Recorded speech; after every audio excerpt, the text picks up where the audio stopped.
మీకు ఏదన్నా ఆధారం పబ్లిక్ గా బాబు గారు లేకపోతే ఇక్కడ ఎంపీలుగా నేను లేకపోతే అనకాపల్లి ఎంపీ రమేష్ గారు లేకపోతే ఇక్కడ ఎమ్మెల్యేలు పల్లా శ్రీనివాస్ గారు పంచకల్ రమేష్ గారు ఏదైనా వచ్చి ఎప్పుడన్నా ఎక్కడ అన్నారా?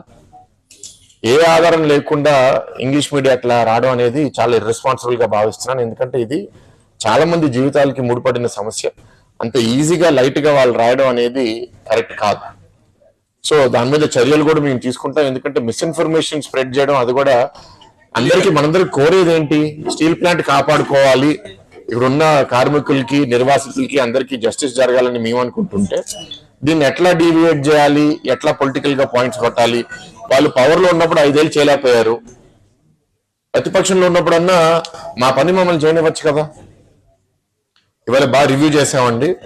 వాళ్ళని కోరింది కూడా ఏంటంటే లాభాల లోపలికి స్టీల్ ప్లాంట్ ని ఎట్లా తీసుకుని రావాలి, ఆ విధంగా మనం ఎట్లాంటి సహాయం రేపు కేంద్ర మంత్రి మనం అడగాలి. ఏదైతే సపోర్ట్ వాళ్ళు చేయగలిగితే మనకి వేరే వేరే సోర్సెస్, ఇందాక పల్లా గారు కూడా చెప్పారు, ఆ సోర్సెస్ నుంచి ఫండ్స్ అన్ని మనం తీసుకొచ్చి ప్రొడక్షన్ కెపాసిటీ పెంచుకోగలగాలి. ఇప్పుడు ఇంచుమించు హాఫ్ ప్రొడక్షన్ కెపాసిటీలోనే ఉన్నాము. ఫుల్ కెపాసిటీకి వెళ్తేనే మనకి మంచి లాభాలు వస్తాయి, మనం ఈ అప్పు కూడా తీర్చుకోగలుగుతాము. అండ్ ఆ ప్రైవేటైజేషన్ డిస్కషనే ఆగిపోతుంది.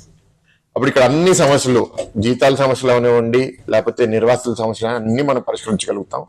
కానీ దీనికి చాలా కమిట్మెంట్ కేంద్ర ప్రభుత్వం నుంచి కావాలి. కాబట్టి రేపు మీటింగ్ లో చాలా స్పష్టంగా కేంద్ర మంత్రికి కూడా ప్రజెంట్ చేయాలని వాళ్ళ టీంతో కూడా మాట్లాడడం జరిగింది. మనం రేపు ఈ సహాయం కేంద్ర ప్రభుత్వం ఇచ్చిన తర్వాత ఎట్లాంటి లాభాలు రాబోతున్నాయి, అప్పు ఎట్లా ఇవ్వబోతున్నాం అనే నమ్మకం మనం సృష్టించగలిగితే ఇంకా మనకి తొందరగా సహాయం వస్తుందని నేనైతే నమ్ముతున్నాను.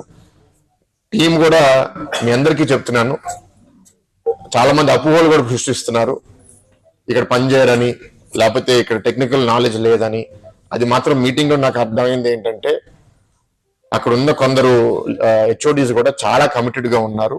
అండ్ ఈ ప్లాంట్ లో వర్కర్స్ కూడా చాలా బాగా పనిచేస్తున్నారని ఒక బయట నుంచి వచ్చిన ఆఫీసర్ కూడా చెప్పారంటే నాకు చాలా సంతోషంగా ఉంది. మనం దీన్ని ఇంకా